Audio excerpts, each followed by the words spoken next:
Welcome to Arleta High School, home of the Mustangs in the San Fernando Valley of the Los Angeles Unified School District. I am Jonathan Hayes, principal of Arleta High School. We're pleased to have with us our distinguished and honorable guests, champions for human rights. Born and raised in the San Fernando Valley and a product of the Los Angeles Unified School District, it is my honor and pleasure to introduce our congressman for the 29th District. I met this congressman 34 years ago when I was a teacher and he was a financial planner at Garfield High School.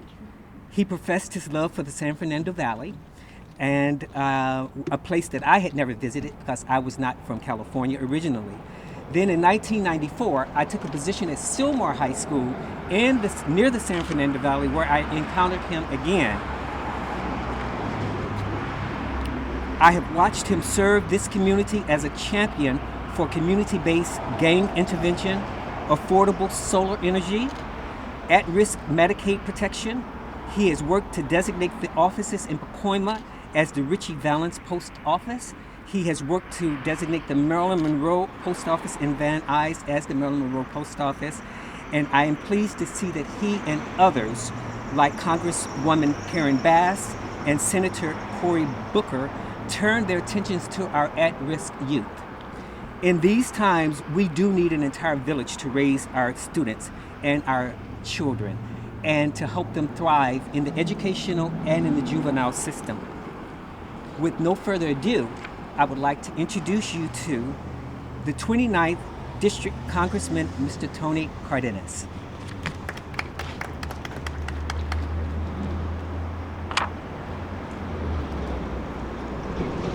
Thank you, Jonathan. Really appreciate this opportunity to be at your wonderful school, Arleta High School. I've known you for over 30 years. How time flies. We were very young professionals back then, and today we continue to serve the community to make sure that our children earn and deserve every wonderful, beautiful thing that us adults are supposed to be affording them. We're here today to send a loud and clear message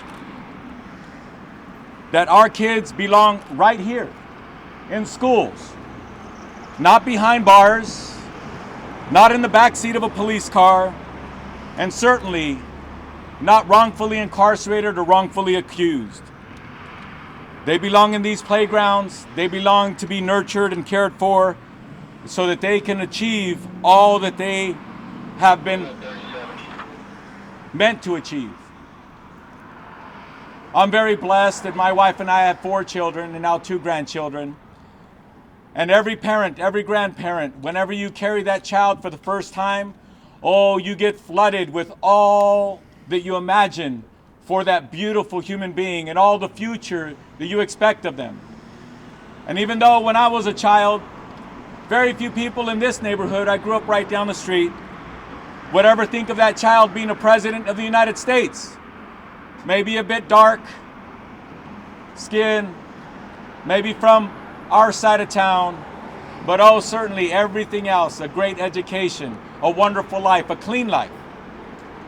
But far too often, on certain sides of town across the United States, too many people see our young people as everything other than potentially successful, everything other than the future professional, and that has to stop.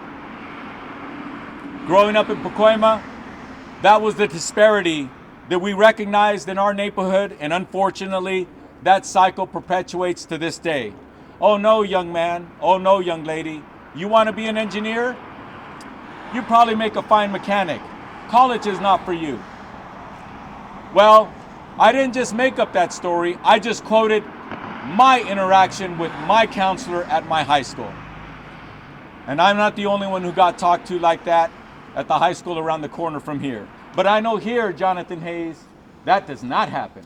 That is not allowed to happen. I saw systemic problems with children, mistakes that were made. Every single one of us has made mistakes as children. Well, for God's sakes, we know that the child's brain is not fully developed until they're 24. So why should we hold them strictly accountable for every little thing that they do? And yes, at that age, they don't understand the consequences. I'm leading the Second Chance for Justice legislation package, along with my good friend and a champion for criminal justice, juvenile justice, and prison reform, my colleague Karen Bass.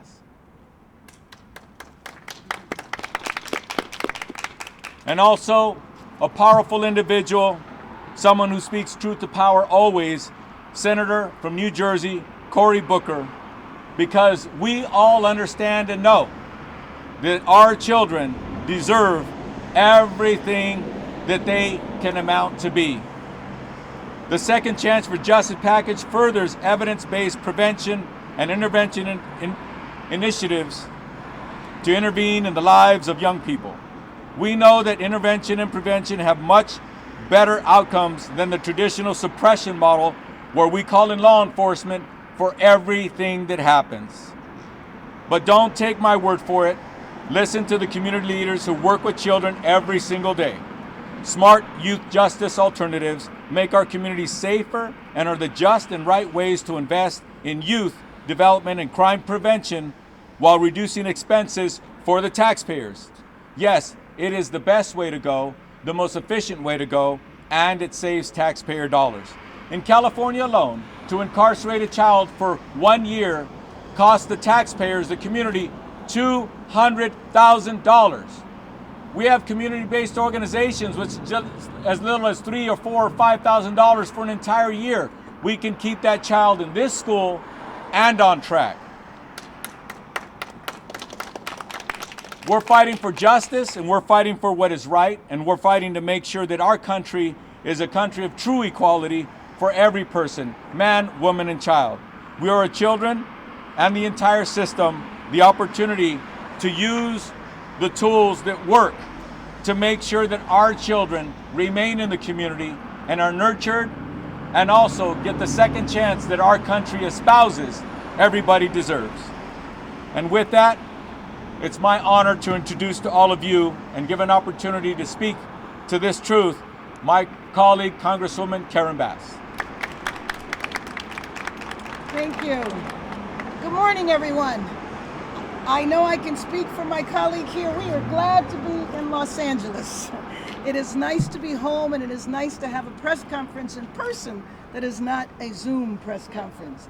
Let me just say that many years before I had an opportunity to meet Tony Cardenas, I knew of his work. I was in South Central Los Angeles at Community Coalition. We started an organization because we saw the criminalization of Black and brown youth with Operation Hammer, which was every weekend they would go and arrest Black and brown youth, and that was the way to deal with the crime problem. But people like Representative Cardenas knew that that was not the answer. So in South Central at Community Coalition, we were following him in the legislature. We knew what he was doing there with the Cardenas Shift package, which was one of the largest amounts of resources put into juvenile justice, put into youth programs in California history. There's just no excuse for the way we deal with some children in our country, because all children who make mistakes, especially when they're adolescents, are not treated the same. Black and brown youth are not really acknowledged or accepted as children. If they create a problem as adolescents, they're immediately viewed as a criminal, not as a child who is having a difficult time in their life. My focus in Congress has been working on the foster care system, because we talk about the school to prison pipeline, but there is a foster care to prison pipeline as well. When foster youth become teenagers and act like normal teenagers, which all of us know can sometimes be obnoxious, they might get arrested for their behavior. If you're in a group home and you have a fight, the police are called. If your children fight, you don't call the police, but that is what happens to our youth. So I am so glad that now, with Representative Cardenas' leadership, and I will tell you, the minute he got to Congress, he started a caucus on juvenile justice, and he has been leading the day. And I am so proud. I was so happy when he got there, because I knew he would do this.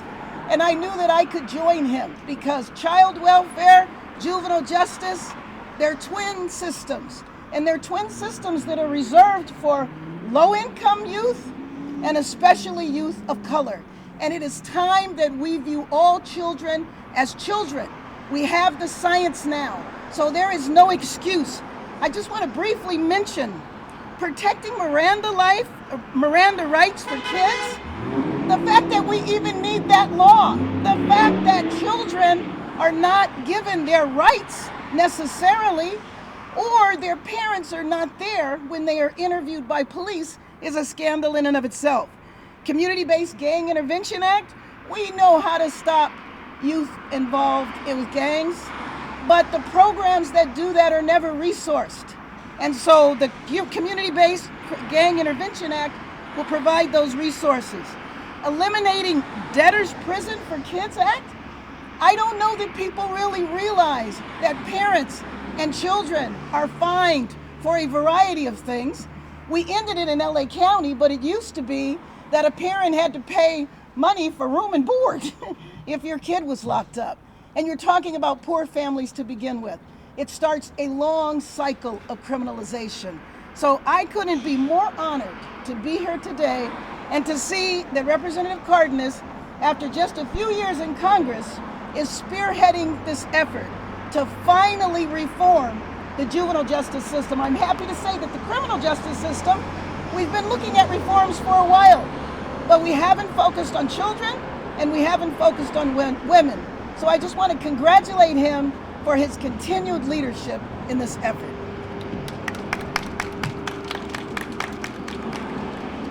Thank you, Congresswoman Bass. And as a true friend, not only to children, but to every person in America who deserve equal rights. Next, I'd like to invite to the podium Bobby Arias. He's with the organization Champions in Service.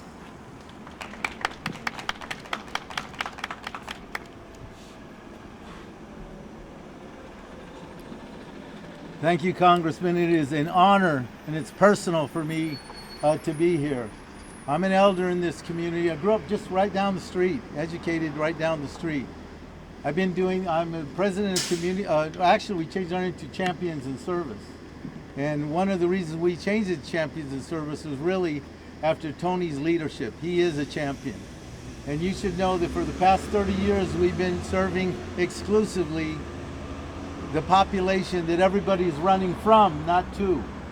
The kids that aren't going to show up at 10 o'clock because you make an appointment. The kids that we may have to drive to help them with various needs that they have within their entire family. Today is an incredible, historic day. Today is a day for these kids that are for our forgotten children. I argue that when any of our children fail, a piece of ourselves fails. A piece of our city, a piece of our state, a piece of our country. Today marks a day when we're going to finally be able to deal with the root cause rather than the symptoms that don't last. It isn't about just calling an assembly and saying, just say no. We have to model for our children what it is they have to do to redirect their lifestyle. Now, I've had the good fortune, I'm 71 years old. I've been the president of Champions Service for 30 years. Along with my partner, Blinky Rodriguez, he does street intervention. He's a genius on street intervention. Even though I grew up in Pacoima, I didn't grow up in the streets. I grew up on the sidewalk. I was the student body president, the all-city football player. I married the annual queen. We've been married 51 years. So I'm the indicator that you do not have to have led a sordid past in order to contribute to this population. You just have to have passion. And I have seen through love, affirmation, the precious gift of encouragement, and the luxury of a chance, we can transform lives. That's what this bill will do for us. And the only other thing I want to say, Tony, because I know I'm probably going over, is that I picked up Tony when he won the assembly. He was a very successful realtor in Pacoima. And everything, Tony, you said you were going to do way back in the day, you have done. You've exceeded. I was with him, we were with him, all of us were with him when we were in Sacramento in the assembly, and he had JCPA Schiff Cardenas. It transformed, revolutionized how youth probation happens with nonprofits. He goes to city council. What does he do that's unprecedented? He brings the community practitioners to his office so we could put together a two-pronged program that my colleague Dr. Hernandez is going to talk about. And then he has brought together our Juvenile Justice Council. This didn't just fall from the sky. We worked on this for over 2 years for this to come to a realization. So really, when I tell the kids all the time, it was Carlos Fuentes who said, "I alone know what I'm capable of doing. To others, I'm but a perhaps." Today is the day that our children, our forgotten children, our most precious resource, our children, will see a new day. Thank you, Tony. God bless you. Thank you, Bobby.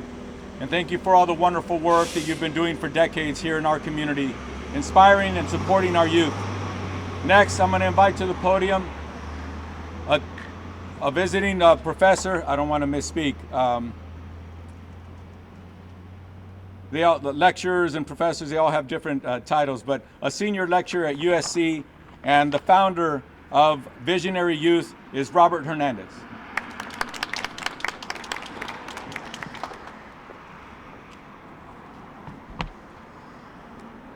Thank you, Congressman Cardenas. Thank you, Congresswoman Karen Bass. And I'd like to thank Senator Cory Booker for this historic legislative package that's going out. It's finally being done. Your political will to move this forward is what we need, and your leadership, I can't thank you enough. On behalf of all youth in our nation, I am Robert Hernandez, USC professor as well, founder of Visionary Youth. And sadly, the founding of a Visionary Youth nonprofit grassroots effort is on my own dime. And why? Because we understand, we see the research. We understand that the literature says that in marginalized communities such as Pacoima, South Central Los Angeles, Pico Union, Northeast Los Angeles, the list goes on, parts of Chicago, there's a 22% increase of trauma exposure. 22% increase of trauma exposure. The latest data I came across indicates that 40%, 45% of our urban youth develop post-traumatic stress disorder. 45% of our urban youth develop post-traumatic stress disorder. I say that and emphasize those numbers because that's not normal. That's not normal. That's the same level, actually 3 times higher than a soldier does in a tour of duty in a war-torn country. Do you understand? That's around here where we sit right now, that level of trauma. So I have been committed since I actually took the oath of a practitioner to address this issue of trauma, violence, because historically, we've settled for a criminogenic design to tend to our youth's pain and trauma. We've settled for a system that keeps our families and children bound to a criminal injustice system. So I'm here because we do know that trauma left unaddressed right here creates underachievement in schools, high rates of drug use abuse, dangerous sexual behavior, running away from home, gang activity and involvement, mental health conditions, substance abuse and use. Yet, the world looks at our children as out of control. But we have not done our part. We have not done our part to invest in their well-being. So today is historic. I will say that through Congress members Cardenas, Juvenile Justice Advisory Council, which I chair, we have been committed ever since he took counsel. He flipped government and brought the community to inform him on the best practices, legislation, policy, and he continues to today, where we do have not only those who have the expertise of working on the issue, but those who have been affected and touched by this criminal system, informing practice, research, and policy that speaks to their experiences. That is what we call informed practice evidence. And that's what we need more of. And I know Congresswoman Bass is committed to that as well since your days as community coalition. That type of strategy, what we call community-based participatory research, informing the policies.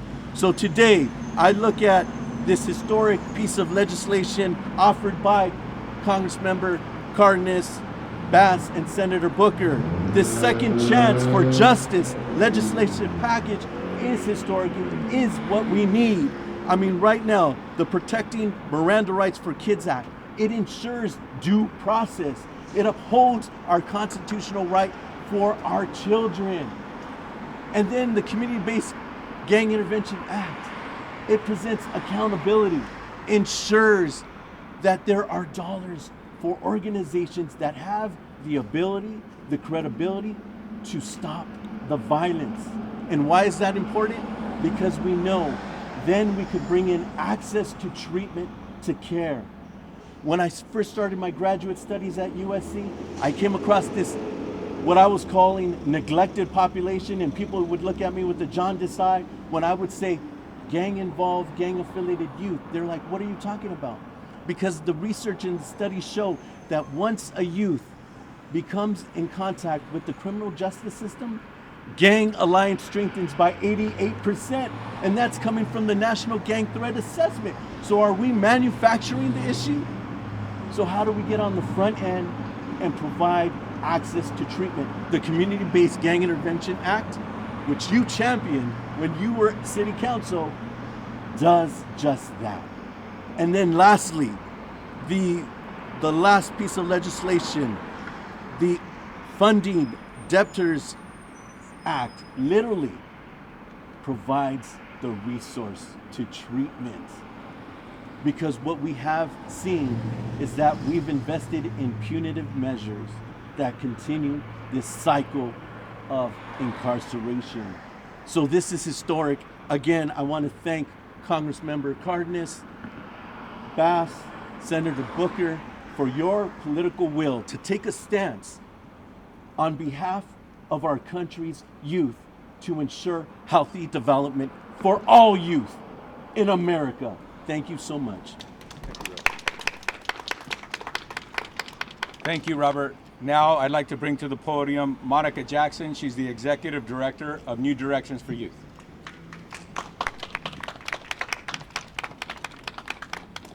Okay, it's gonna take me a minute. I gotta get my glasses on, my mask off, everything coordinated here. Give me 1 second. Okay. So good morning, everyone. Thank you all for being here.